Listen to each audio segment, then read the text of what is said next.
everyone? Is everyone still at home? Or is everyone out already? I think we can do physical liao. So everyone cannot go out. I think We can do actually, it. when the office is ready, I think it's good. Like we can do physical and virtual lah, so that it's a bit more interesting. Yeah, We hybrid will- or hybrid. Okay, good. Let's make use of the office.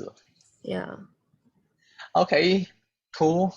Okay, today I will be sharing a bit more on a book called it's in Mandarin. Actually, it's written in Japanese, then they got translated, so I cannot find the English version, but it's this one lah. So it's Oh, I thought you read in Japanese. What? I hope so. If I can, then I will be very good already. No lah, my Japanese give back to my teacher already. Very good. Okay, so this book is written by the CEO of 7-Eleven. Okay, so it's about 零售的哲学. It's about selling lah. Okay, so he wrote a lot. So okay, before I share, he actually shared a few points that I wrote it out lah, huh? But let me share with you a bit of the history so you roughly know about 7-Eleven. Okay, so 7-Eleven. Does anyone know where does 7-Eleven comes from? Which country? Japan. Okay, America, Japan, huh? US. 什么是 our 还有人呢？其他人呢？May 呢？你觉得 7-Eleven 从哪里来？不是泰国，I mean. 泰国。什么鬼哦？Japan. Okay. Okay. In actual fact, 7-Eleven actually Jasmine is right. 7-Eleven actually comes from US. Okay. So do you know 7-Eleven? Okay, cannot. Okay. 7-Eleven, this company.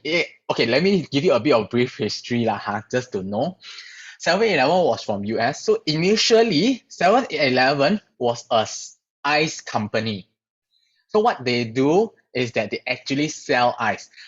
德克萨斯州是 Texas. Okay, so in Texas there is this shop called it started off selling ice. Just that when they are selling ice, customer comes in and say, hey, since you're selling ice, can you sell other stuff as well so that I can buy together with the ice? So I don't need to run so many places. That's where it all started. Okay, so then 7-Eleven got in US. It started lah. Started. Then it comes to this guy. So actually 7-Eleven in US was as a recent corporate during the 70s, meaning that they have quite a few places, especially like those deserts, they have shop outlets, but they are not very big. Okay, so until this guy from Japan, I don't know what his name because I cannot read his Japanese name. I don't know how to read his Japanese name, but anyway, so for him, he actually worked in Japan. So in this company called I don't know. Do you know? I don't know. I have never heard of this before lah. 伊藤洋华厂. I don't know you know or not. It's one of their bigger hypermarkets. Okay, so this guy, he actually then got into this company and then he saw the potential of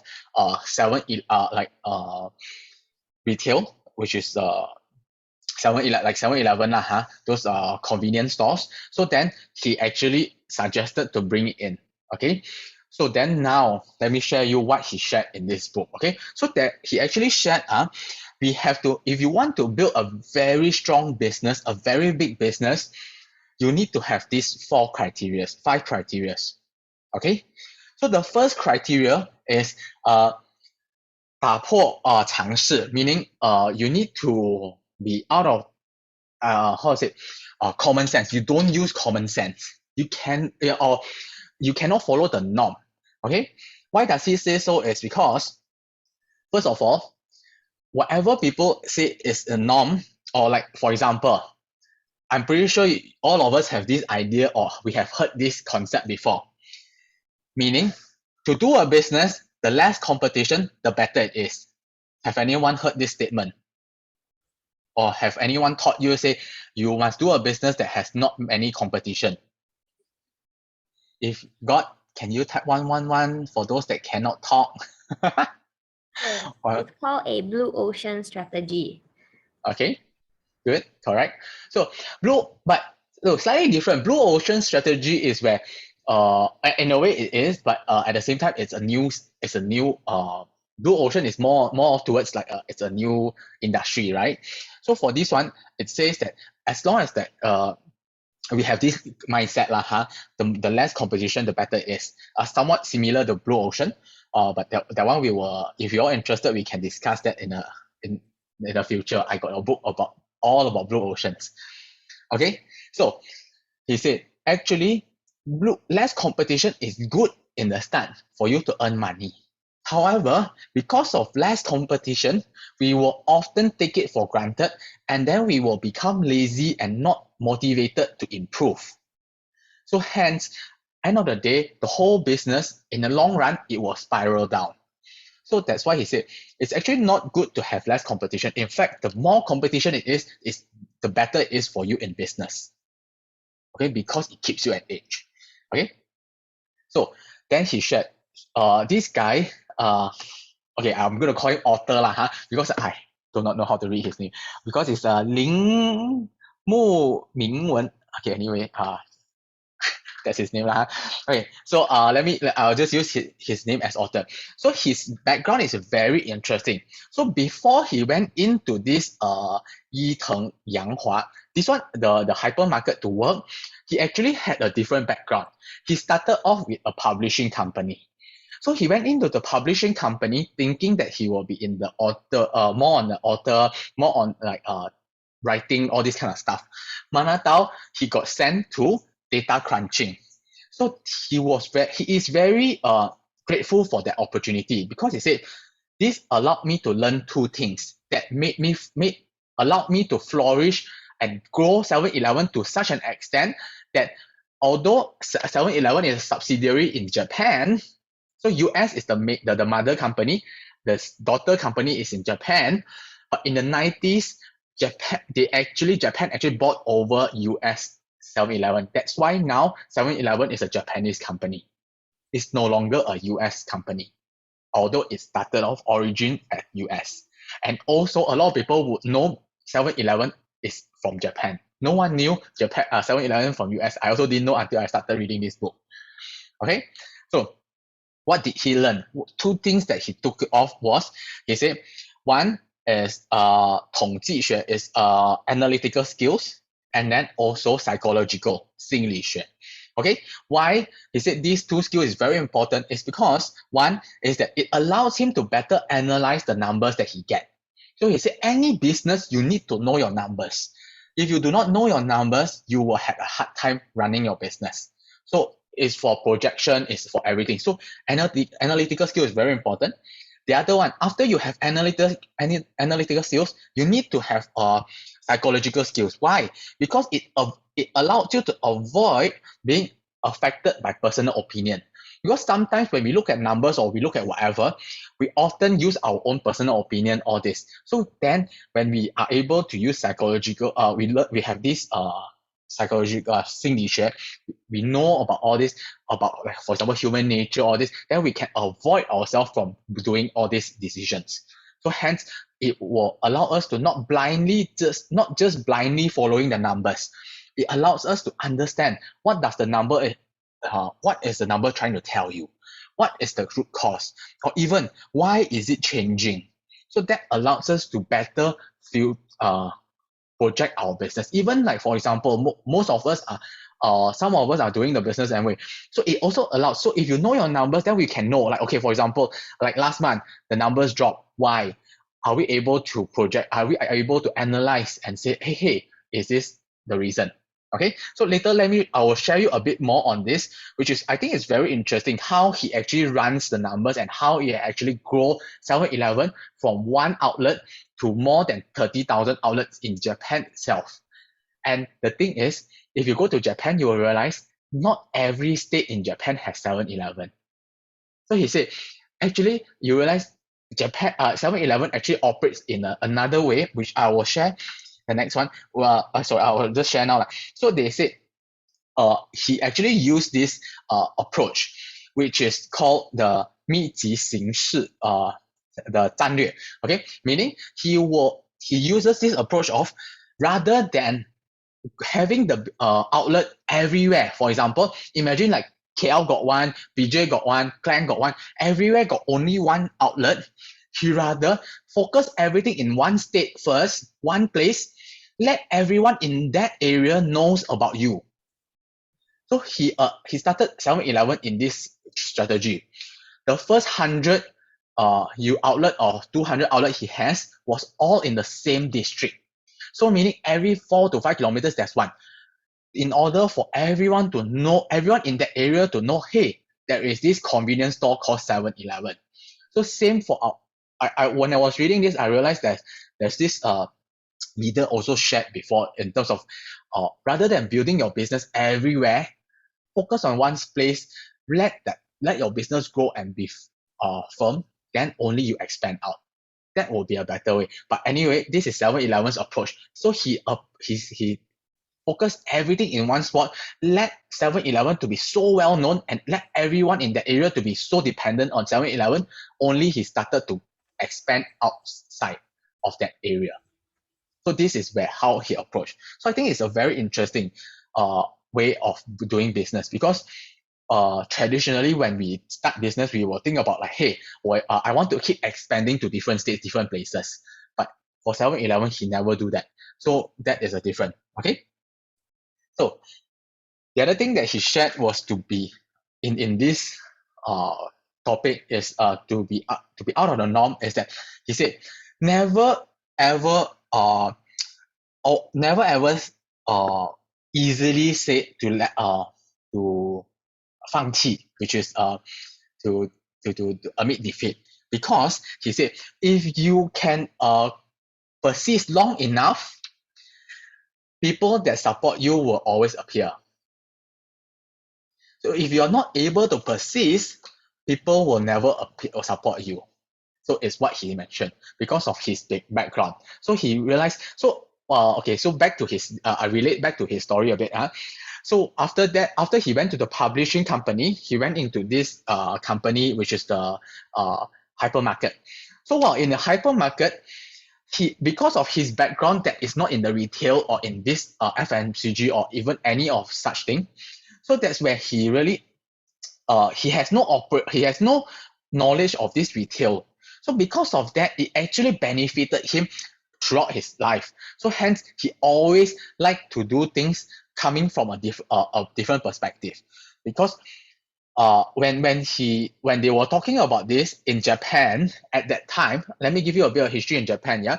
So Japan, initially it was a lot of like 杂货店, like Malaysia, we have all those small 杂货店. But those 杂货店 is not or 杂货店 in English is 杂货店. Okay, so those small, okay, yes, if what is it? I think small stores Minimart. or mini marts, yeah. Okay, so those small mini marts, individual mini marts was not doing well, and then this hypermarket was growing, was booming. When he entered, the company was only having like 30 people, but within a year, from 30 it went up to 1,000. So you can see the rate of growth is crazy. So that's why everyone says that, hey, can mini mart convenience store is outdated. It cannot be done anymore. So when this guy, he actually came in, and then in the business, and then he was traveling in US, he saw this 7-Eleven because he was pumping petrol. He was looking for a place to buy stuff, and then he saw 7-Eleven. So that's why he said, hey, this idea is a very good idea. I want to import it into Japan. But in Japan, everyone disagreed. Everyone said it's crazy. You look at convenience store, they are closing down. Everyone is going to hypermarket, and then you are now wanting to go back into convenience store. So that's where the benefit of him not having this knowledge of retail, especially in this industry, gave him the benefit of having able to see things out of the norm. Okay, so this is related to the next next topic, which is never to be affected by your own experience. Okay, so now okay, but let me go back to this one first. So then so he shared a bit of this, and then he said another thing is that during that time, Japan started to move out of the hardcore working environment, like 12 to 12 kind of working environment, towards a more Western kind of more lifestyle-ish. So meaning they are like banks closing earlier, all this kind of stuff, right? But however, yet again, he break the norm of the whole society by going backwards, meaning he decided to open 7-Eleven in the sense of there is not a single day break and there is no closing time. So he actually came up with this tagline, 全年无休真方便. Okay, so he came out with this tagline in Japan. So which is mean because not mistaken, 7-Eleven in US also I think they are not 24 hours also initially. So then when he brought 7-Eleven in, so yes. last time the name of is the name 7-Eleven? Yes, it was always 7-Eleven. Oh. They Why? never changed the name before. I don't know that one. Oh, The book okay. never say. Right. Bye. Okay. Welcome, bye. So, okay, then another thing that I wanted to share on this is to break the norm. So this is something that is a very different, okay? So also, last time, traditionally, when they were doing, or not traditionally, everyone that operates, even now, if you realize, okay, maybe none of us here will know, besides maybe Ye Lao Si, or if Ling Ling is here, Ling Ling will know. So they are working, so there is this purchaser. Okay, so in like hypermarket or whatnot, there is this one person in HQ will decide what to buy for that company, for the whole, all the outlets, right? So 7-Eleven actually broke the so-called norm of the industry. Actually, even now, they are operating in a very different way. Is that initially, the HQ will decide what are to be put on shelf. How is it going to be put on shelf? Previously, so what he did was he actually said, hey, this is a very stupid way. Why? Because the people that is sitting in the office will never know what are the people in the market buying or on the floor buying. At the same time, he said it's a very stupid way to get everyone or all the supplier to send their products together. So means that initially, every day a 7-Eleven outlet will get around 50 lorries coming in to deliver their products. So he said, 50 lorries, imagine each lorry needs to, for example, half an hour to put down the stuff and then to go to the next outlet. So the outlet at the end of the line will always get their stuff in the evening. So that means that during the day, they will never get anything. That's one. Second of all, if you are having 50 lorries coming into the shop, then the shop will forever be full of lorries. So he said it's a very stupid thing, but at that time, even now, some of the hypermarket are still doing that. So they are consistently getting lorries to come in, right? So he actually broke the norm and he forced all the suppliers to say, hey, okay, now in your region, there is how many suppliers of ours? So what you do is, supplier A, you will go and collect from the other suppliers in your region and then to distribute to, for example, these 5 outlets. Then supplier B will collect the items from another 5 to be distributed to another 5 outlets. So he streamlined all the deliveries, meaning that all the suppliers have to work with each other. So it becomes an ecosystem where everyone works with each other to help distribute stuff and to also, for ordering, he also gave the rights of ordering to the part-timers, so to the staff on the floor. So actually, this also break through how 7-Eleven grow and why 7-Eleven can grow so fast and so big is because he actually broke the norm. Because that time, or even now, I don't know outside anyone gives your part-timer the right to help order stuff, right? So, but 7-Eleven says this author says, since that those part-timers or those people that is doing the cashier are the one that is the most familiar with the items coming in, or like people's purchasing habit. So why not give them the right to order for the outlet. So that's where he also put in, so he, in a way, he allowed people to have ownership. No matter are they permanent or part-time, they have an ownership. They know what are they doing. So it has the sense of purpose. So it gives them a sense of purpose. So this is something that probably we can learn or can adopt into our business or whatever you're doing. So it's to give people a sense of ownership. So he said previously, before they started adopting this system, the part-timers will just clock in and then just do whatever they need to do, and then they will just go out. They don't have attachment to the company. But when they have ownership, like for example, helping to order, because that is a very huge role, helping to order what the outlet needs, then it gives the part-timer a sense of ownership, wants to fight for the outlet. So then he realized the outlet will perform even better than before that. Okay, so this is the first thing that he shared. We have to always be out of the norm. We have to think out of the box. Okay, not necessarily whatever is happening in the market, it means it's good. Okay, so that's the first one. Okay, so the second thing that he shared that we need to adopt is that never to be bounded by our own history or the book history lah. So never be bounded by the past. Okay, why does it say so? Because initially the past, we always look at profit, we look at the numbers, we look at another thing we always look at, or actually even now a lot of us sometimes we will I would say me lah, I will go back into this cycle, which is I always like to look at our opponent and see what they are doing, and then we will try to chase or we will try to copy, right? So he actually said it's actually a wrong way of doing business. In fact, rather than looking at our competitor, what are they doing, we need to look at our customer. We need to stare. He used first stare at the customer, meaning you don't even give a shit what your competitor is doing.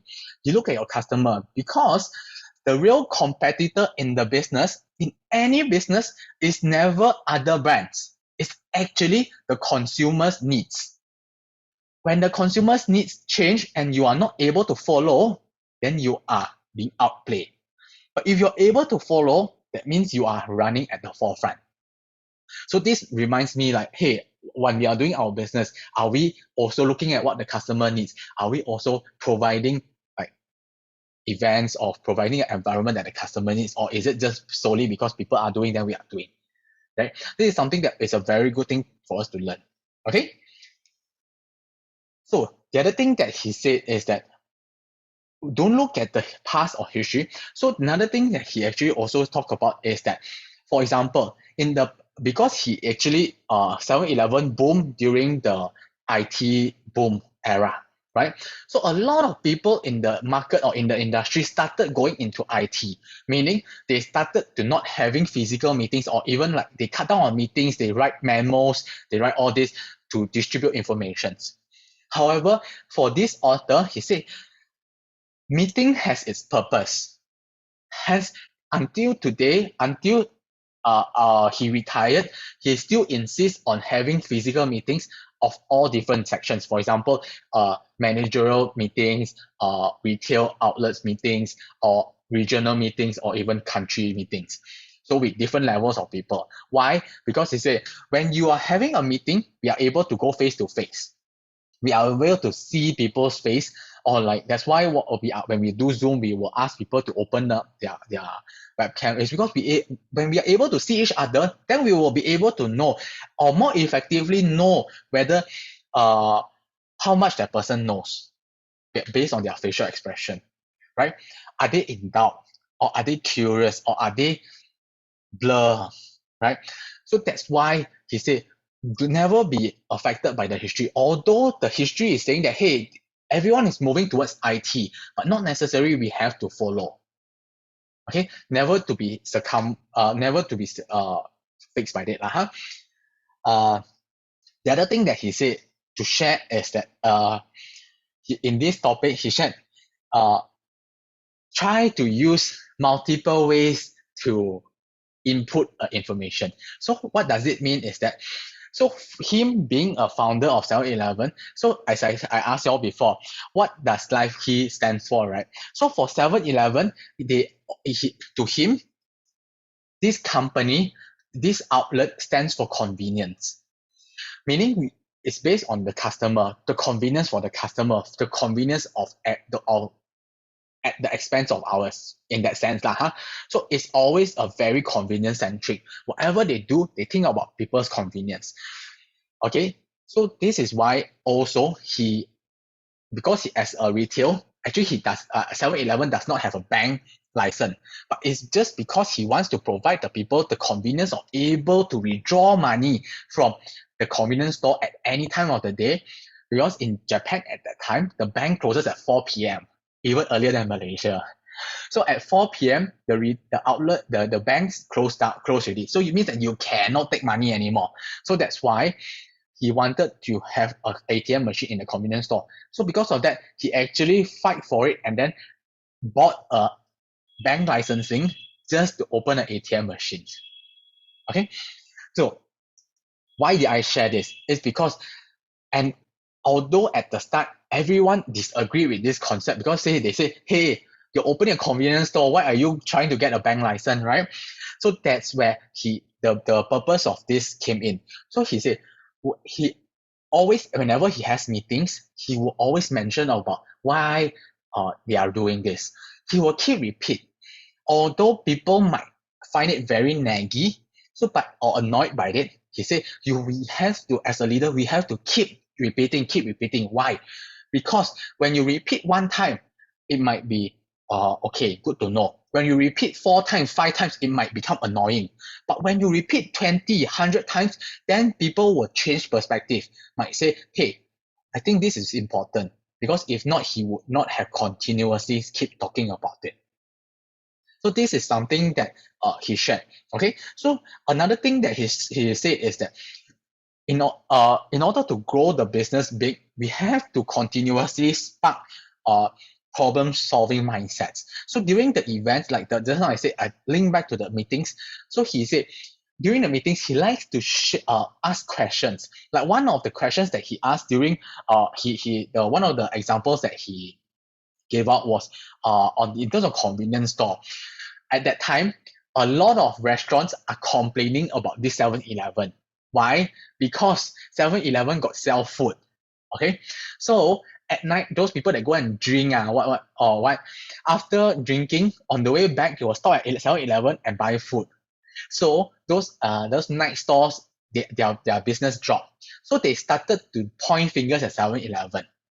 So then he asked his staff during one of the meetings, the manager meetings, he said, is it really because of our existence that their sales dropped? Or is it just because they never improved? Or what can they do differently so that their sales continue to maintain or grow? So rather than talking about 7-Eleven or on their own company, he also asked questions like this to spark their managers' problem solving mindsets. Okay, then so he also consistently shared about the business lineage, the business idea, the business, like I said, is all about convenience. So like ours is all about transformations. Okay, so this is why does he do that? It's because if a business that forgotten their root are never able to continue to progress, or even worse, during important moments, we are never able to come out with a revolutionary the decisions. Okay, sorry, it's a bit tongue twister. Okay, so and he mentioned this a very good way for us to reassess ourselves is that ask yourself some questions. Like, for example, ask yourself like numbers, like, for example, what does this mean and whatnot. If we are not able to come up with the answer quickly, fast, and accurate, that means we are not doing our basic work accurately, or we are not completing what the basic work is supposed to do. Then when we are facing problems, we are never able to provide a very good solution. Then our business will not grow. Okay, so this is something that he shared. So he said, in order to grow, we have to continuously 积极的应对变化, meaning you have to be very optimistically facing changes. Okay, in order to grow, we have to optimistically face changes. And then, so like just now I said, if when people ask you questions, the basic questions, not the very deep one, like, okay, if it's a very out of the blue thing, maybe you don't have answer. But if the basic question when people ask you, you're not able to answer, that means you are not doing your work properly. You are just doing it for the sake of doing it. Okay. So another thing that he shared, which I think is a quite cool thing, is that he said, do you want to know a good way to be inspired or suddenly have a light bulb moment? Anyone wants to know?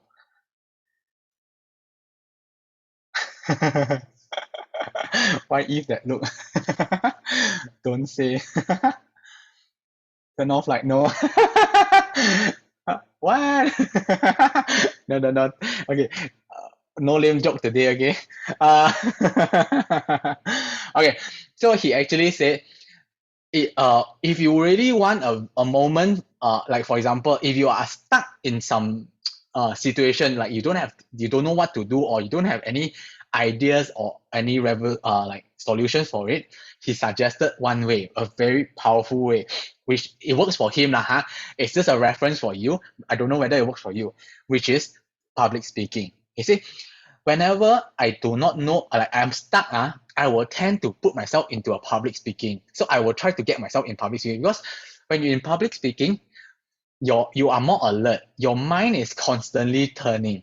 So then you will have the aha moment when he has aha moments when he do public speaking. So he highly recommend people to keep doing public speaking to find those aha moments.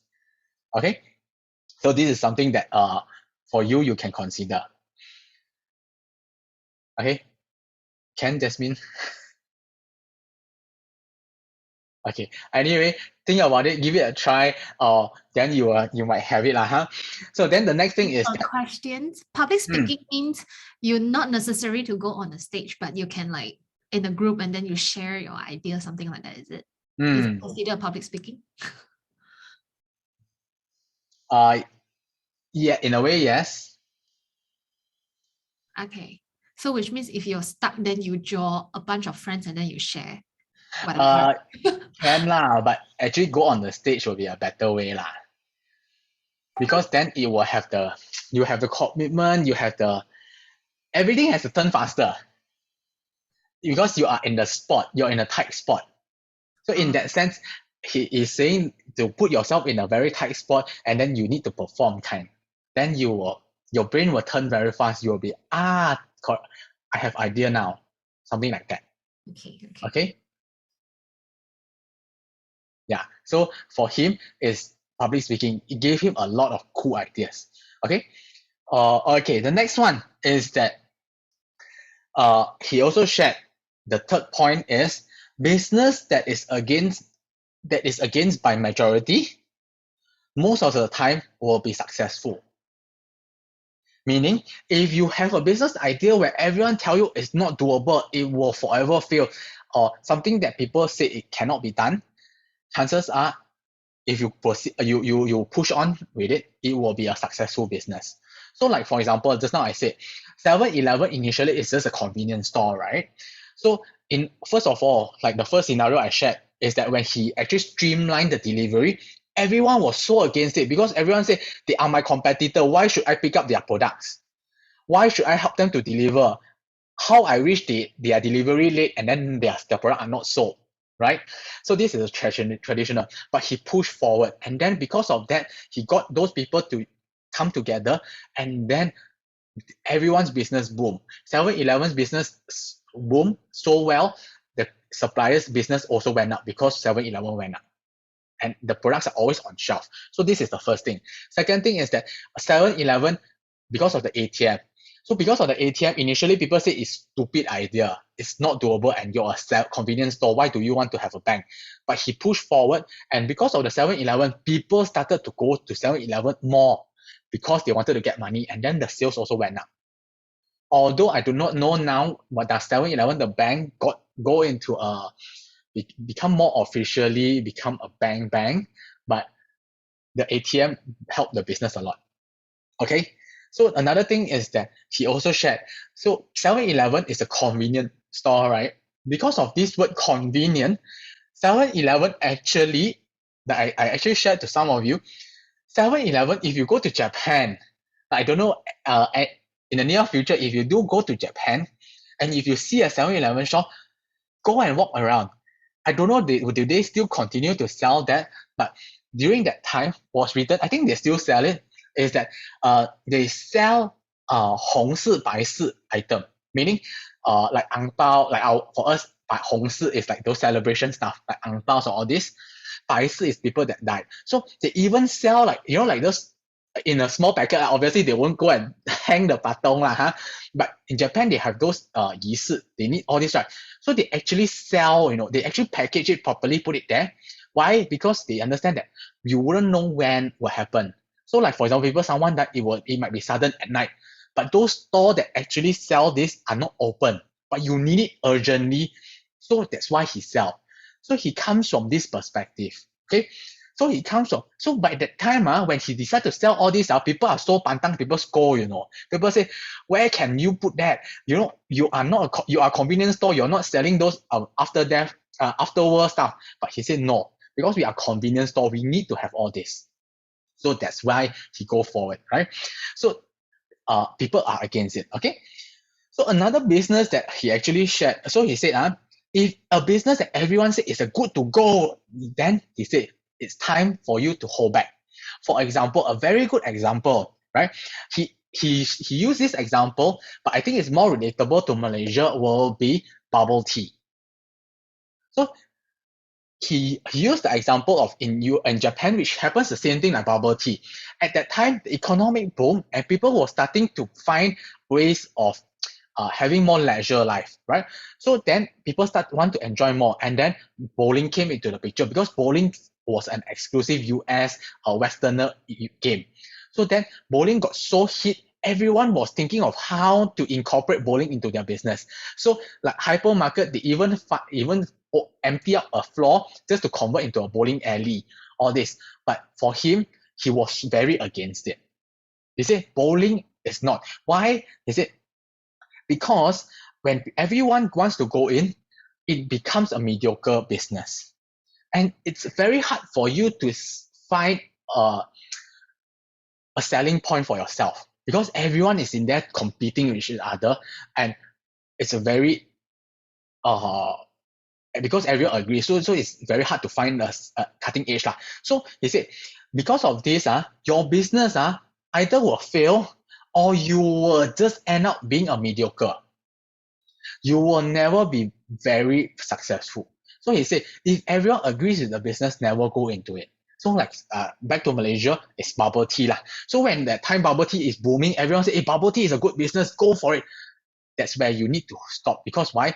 You will never be able to make it very great. The best you can go is being a mediocre bubble tea shop.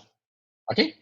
So he said, in this term, he said, entrepreneur must always rely on the wisdom of yourself. Okay? And then to build something that can last and it can be continuously be growth, 发展. Okay? The 事业. Okay? So it means that you have to find a business that is able to continuously grow for you. Not just because everyone at that time said it's good, then you go for it. Okay? So this is the third point that he actually shared. Okay? And then the fourth point that he shared is that consumers are after quality products. Okay? Meaning we always we come from a business, we come from a mindset of like okay, so at 7-Eleven, it's always about cheap. Then it became quality. So even like current situation, it actually applies to current situation. Like now, everything is getting more expensive, right? Correct or not? Especially Malaysia, right? So then most of people, what they do, most of the company, what will they do? They will think about how can I get cheaper products? How can I sell cheaper? right? So this is called cutting costs. So he said, actually there's no point in one. Rather than cheaper, we have to go for quality, because actually people will like quality stuff. So he actually gave a very interesting example. During Japan, after there was a recession period where everyone, like Malaysia like that, now everything got up in price. So everyone went into price war. Okay, price war is a war, meaning like everyone is throwing price. Okay, so price war has a bad effect on the whole industry, whole market. So another thing is that everyone went to price war, right? But he decided to say, so the rice ball, in Japan they like to eat rice ball, the triangle rice ball, right? So then at that time, everyone is trying to sell at a cheaper rate, at a more not so effective. Okay, just cheaper lah, huh? So then he came out and then he said, no, we are not gonna sell that. Instead, we are gonna maintain. So imagine, he gave an example. Imagine the rice ball in the market, okay, is 100 yen per rice ball. He decided to came up with a new range called I don't remember the exact name, but it's selling at 200 yen. So everyone said, are you crazy? Now people are looking for cheap products. You are selling this. They said, no, I'm not going to sell cheap products. Rather, I will sell quality products at reasonable price. So he makes sure that the rice ball, it's flavored correct, the inside is enough, everything. And then when he put it on shelf, rather than people saying it's too expensive, it sold out. People it sold out, and then the whole Japan adopted, all the 7-Eleven adopted this rice ball, because initially people didn't care. So this is one thing. Okay, second thing that he said is very important, is called personal branding. Personal branding is very important for consumers, because consumers, like for 7-Eleven, after a while, what they started doing is that they came up with 7i product, 7 premium, and then they go into 7 gold. I don't know you know or not, but you can Google if you don't have, or when you go Japan, you go and see. So instead of normal 7-Eleven, when you walk into 7-Eleven, you say buy their stuff, they came out with the 7 premium products. So actually 7-Eleven Malaysia also got 7 premium, but they don't have 7 gold lah. We haven't. I don't know why the 7-Eleven Malaysia never bring in, but 7 Premium is the personal branding of 7-Eleven. So they wanted to come out with a product like, say, it's something like our Nutrilite. Okay, it's something like our Nutrilite, a certified organic kind of stuff.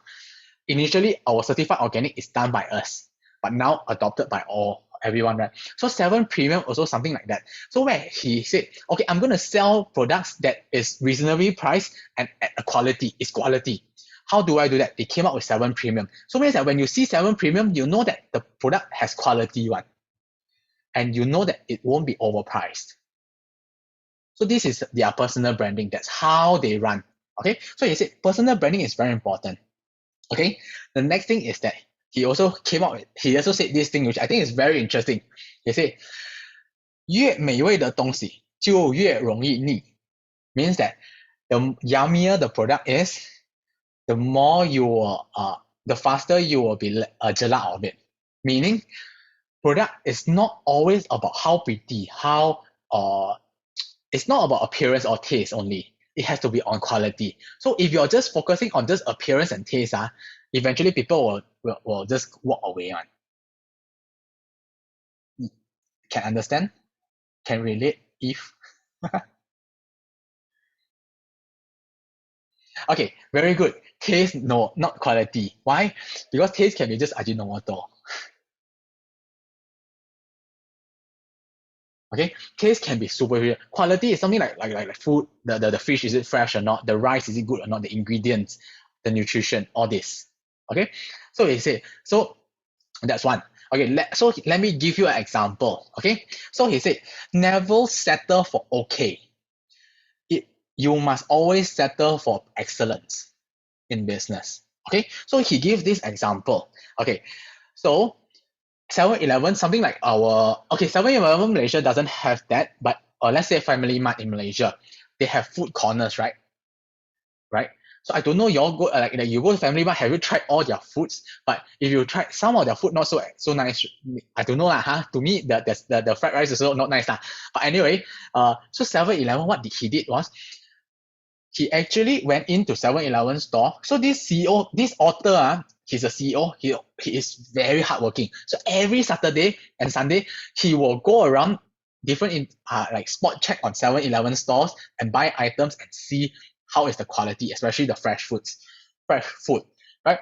So he actually one time he walked into this 7-Eleven, bought a fried rice and then tried. It tastes okay, it tastes good, but the rice was soggy. Okay, so then he went and asked to find out that, oh, because the rice needed is a different rice, and then it needs a different machinery to fry the rice in order to make it like a Japanese authentic fried rice. But that the manufacturer don't have that machine, so they cannot make it. Although it tastes the same, but it's the quality is not there. The texture and everything is not there. So what he did was he banned the whole thing. He in 24 hours, he took the 7-Eleven off the shelf. He said, we are not going to sell 7-Eleven from today on until we perfect it. And it took the manufacturer 2.5 years. So although he said, although I can just continue selling the fried rice and I'm pretty sure people are okay with it, but I cannot accept. So he insists to take down the fried rice and take 2 years. But he said, was it worth it? It was worth it. Because after 2.5 years, when he put it on shelf, until today, whenever the fried rice is on shelf, it will always sold out within a few hours. People will go crazy when they see the fried rice. So this is the price of 2.5 years. So the supplier also quite king. The supplier also still can maintain with him for 2.5 years. So rather than make noise, the supplier actually went with him and okay, the supplier also follow his guidance and then take 2.5 years to perfect the fried rice. So that's why he said, never ever settle for okay in any business. You must settle for excellence. Okay, rather late than never. Okay, then the last thing, I'm out of time, but the last thing is that he said, means that we have to continuously grow and change.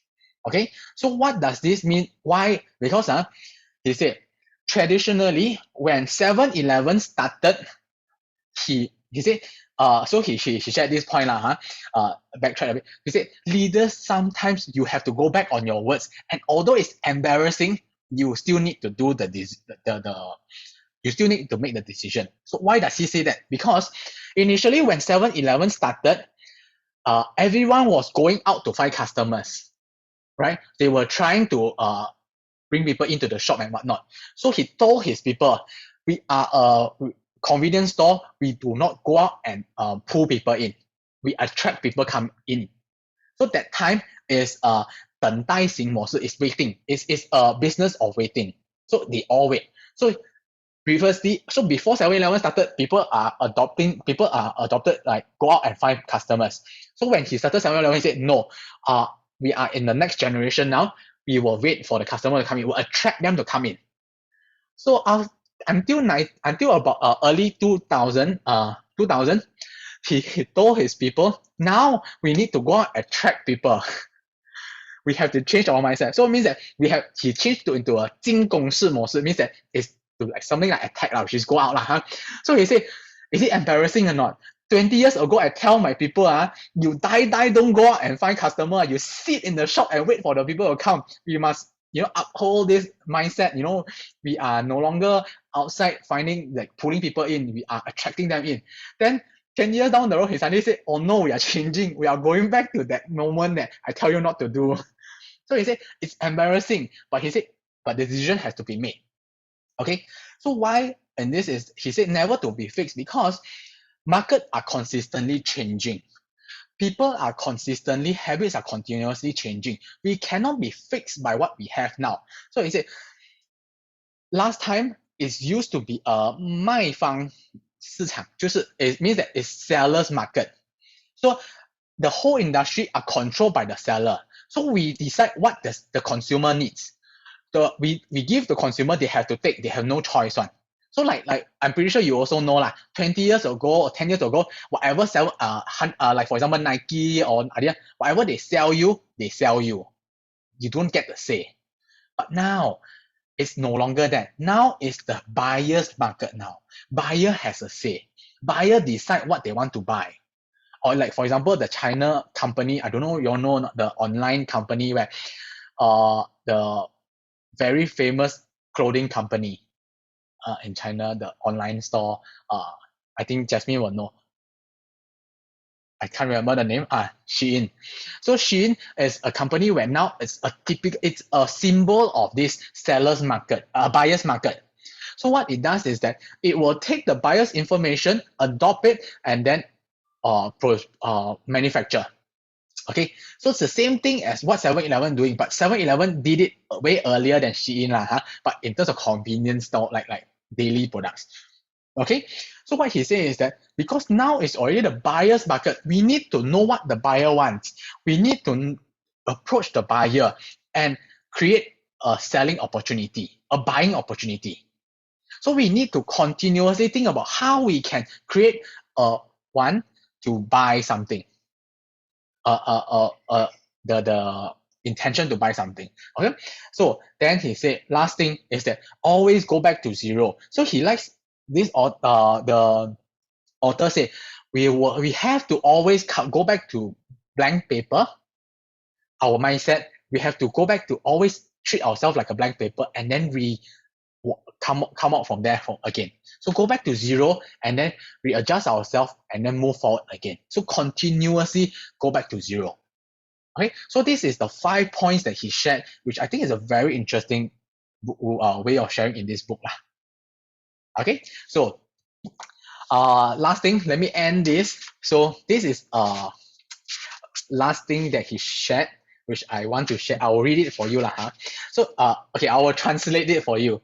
So he said, in life when you're he asked all the readers, why did you choose this job that you're doing now? Okay, and he said, he believed very little people will answer because I love it or this is my talent. You see, 90% of people most of the time will not be satisfied with what they are doing now. But it's just because it's our choice of choosing that job or that role. So that's why we persist on. Okay, so this he said to maintain this mindset when whatever you do, have this mindset like although might not be something you love, but because you have choose to do it, persist on and persist on. Have this mentality, then you will be successful. Okay, so this is something that he shared. I think it's very interesting. Okay, thank you very much. I have done my sharing for today. Any questions? Although I have exceeded my time, I'm so sorry. Thank you. No problem. No? Yeah. Okay, if there's no question, we shall end today's session here. Thank you. Let's take a picture.